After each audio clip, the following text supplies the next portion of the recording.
book's called The Whole-Body Workbook for Cancer, and I've been doing radio shows all over the country, mostly by telephone, from my own home, and a little bit of television. I've appeared on television a couple of times. I feel like this book fills an important gap, because if you're diagnosed with heart disease, your doctor will sit down with you and tell you, this is what you need to do with your diet. You need to get more exercise. You need to manage your stress. And if you're diagnosed with diabetes, well, you need to change your diet. And you need to exercise and control your insulin with exercise. And you need to watch your stress and keep an eye on your blood sugar. They'll even teach you how to inject yourself. But if you're diagnosed with cancer, we'll do it for you.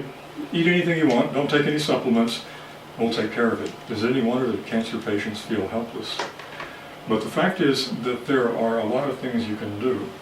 Now, so I think of this book as being the cure for helplessness. There was a study that was done with rats. They do terrible things to test animals. And what they typically do is they'll baste them with a carcinogenic tar, and it induces cancer in them. And in this particular study, they had 3 groups, and they basted them all with this nasty coal tar type of stuff, and they all got cancer. But they divided them into 3 groups. One group, they simply left them alone. That's called the control group. Another group, they put them in an environment where they were given electric shocks at random. But these rats had a little bar they could press, and when they pressed it, it would stop the electric shocks. And then a third group were given electric shocks at random, but they had no recourse. There was nothing they could do but just endure random electric shocks, which were painful. So the interesting part of this is that the control group, the survival rate was about 50%. But in the group of rats that had recourse, they could stop the electric shocks, 63% survived, an even higher number. But the group that was exposed to the random electric shocks and had to suffer the additional insult of helplessness survived only at a 23% rate. So it's dangerous to feel helpless. It's not good for you. And the fact is that there is so much that you can do. And everything that I recommend in the book has been studied with cancer patients and published in the peer-reviewed scientific and medical literature. So there are 4 or 5 pages of references, referenced all the way through what you can do and studies that show why you can do it, what they found. And it takes a lot of sifting, because studies don't always agree with each other. And so you have to look at studies, look at the quality of them, look at what they're actually saying. So going through studies is also an exercise in looking at which studies have, let me put it this way, which studies felt safe. I want all the information in the book to be really safe, so that anyone who's had cancer and doesn't want it ever to come back again, or anyone who has cancer right now, or anyone that has a genetic predisposition to cancer, has things that they can do that are safe. So there are a lot of things that I could have put in the book that I know personally are safe and have been very effective with patients, but if it didn't have the scientific literature, I didn't feel like I could put it in the book. But part of what I want to share with you tonight first is, I'll give you a little guided tour of the book in a minute, but what I want to share with you first is some things that are not in the book. Now, I've been working with cancer patients for about over 30 years, people who have different needs. Some people are going to do conventional therapy and they want support for pain relief, or they want support for stress reduction. Other people absolutely will refuse any conventional therapy at all. There's no way they'll do any of it. They want support for immune system building and lifestyle management and that type of thing. And so through the years, I've heard people say that cancer is the best thing that ever happened to me, or this cancer diagnosis was a gift from God. Why would anyone say anything good about cancer? Because many philologists agree that it's the most feared word in the English language, and perhaps other languages as well. Well, one of the first things that is good about cancer is that it cures our spiritual blindness. The French philosopher Jean-Paul Sartre said that we as human beings most fully become ourselves when we confront the fear of death. It helps us overcome our hesitation for living life, and it intensifies the flavor of life. Another thing that's a gift from cancer is that it helps us to live in the moment. Now the moment is where all of our power is. We don't have any power over the past, no power over the present at all. And so when we're able to live in the moment, we can actually feel fully alive at that time. The type of pain we feel with respect to our relationship with the past is called grief. The type of pain that we feel with respect to our orientation toward the future is fear. And these are things that suck our energy dry, and we spend so much time not being in the present moment. But this is how we can not only extend our life, but expand it. If you can be in the moment, whether you're surfing, whether you're meditating, whether you're ad-libbing with other musicians and being spontaneous and staying in the moment, it expands your life, and it gives us an opportunity to be in the moment and expand our lives. So it's not a quantitative thing anymore. It's like, how many more years can I live? It's the quality. How much intensity, how much depth, how deeply can I experience life? And that brings me to one of the next gifts of cancer, is that it compels us to look for meaning in life. The psychiatrist Viktor Frankl studied with Freud and Adler in Vienna back in the 20s and the 30s or wherever. And when the Nazis came to power, he was interned both at Dachau and at Auschwitz. And so he had the opportunity as a well-educated intellectual and a psychiatrist to observe people, and came to the conclusion that there is a survival need to have meaning, and the people that survive horrible, unspeakable ordeals are the people that do have a strong sense of meaning in their life. And he developed something called logotherapy, which is a type of treatment to help people find meaning, to help find a sense of why I'm alive, why I want to be here, why I want to live this life, instead of just roll over and die when the conditions are perfect for it. And there's also research that shows that the will to live actually stimulates the immune system. There's research in psychoneuroimmunology that shows that people that have a sense of propelling themselves forward, once again, whether it's to be the greatest surfer in the world or the greatest jazz pianist, or to spend more and more time in meditation, anything that you can do to bring more depth and meaning to your life actually has measurable benefits. So I wanted to share that with you first, because I also want to mention that spontaneous remission, scientific research is finding that spontaneous remission, which means cancer just goes away, occurs much more frequently than previously supposed. Now I think that there may be reasons for this, and some of the reasons are that there's more information available today about health and lifestyle that was simply not available back in the 70s or the 80s. And so there's been a maturation that people, when they are facing a severe medical crisis, know that there are things that they can do. And I'm sure these things help people live longer, but in some cases it may actually help them to completely heal. So there's a lot that we can do, and we can do it out of fear. Like, oh, I don't want to die. That's just fine. Survival instinct is something that we're all born with. But there's another way to do it too. There's a way to do it where we want to survive out of respect for our life, out of respect for our mission, what we're here for, and out of respect for the people that we love and who care about us. And that adds a different quality to the fight for survival. We hear about the war on cancer. Well, it's not a war. This book isn't even about fighting cancer. It's about building health. The war mentality is really the Western civilization mentality of being at war with nature. So cancer is this terrible enemy, we've got to destroy it. And that has led to the strategies that are used in conventional medicine, which are to destroy the tumor, as if the tumor were the disease, and we'll destroy it. We'll cut it out, we'll incinerate it with radiation, or we'll kill it with chemotherapy, and so get that tumor baby. That's all that counts in the conventional therapy. And oncologists, in their defense, are being told these days in the journals to help patients look at their lifestyle and be supportive of that, but they don't really have the time. Even though all this research comes from the standard medical literature, I'm talking about New England Journal of Medicine, Journal of American Medical Association, The Lancet, and other scientific journals, most oncologists don't have the time to read that and study that because they're busy studying their own field, which means it puts the burden on patients and their families to do some of this work.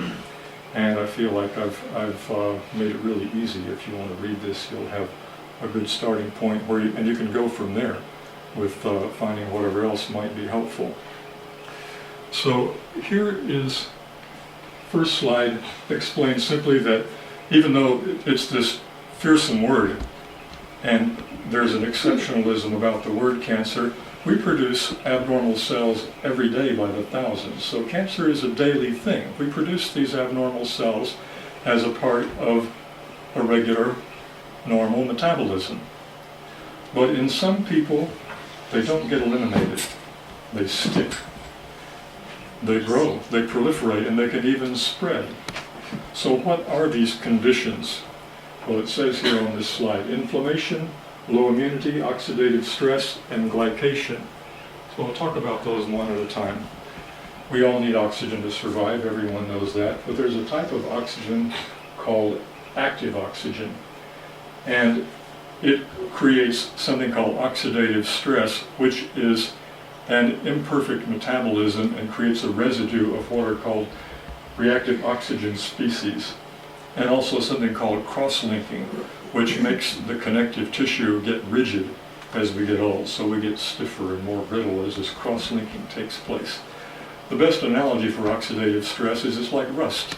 Instead of shiny metal tissues, some of them start to get rusted by damage created from oxidation.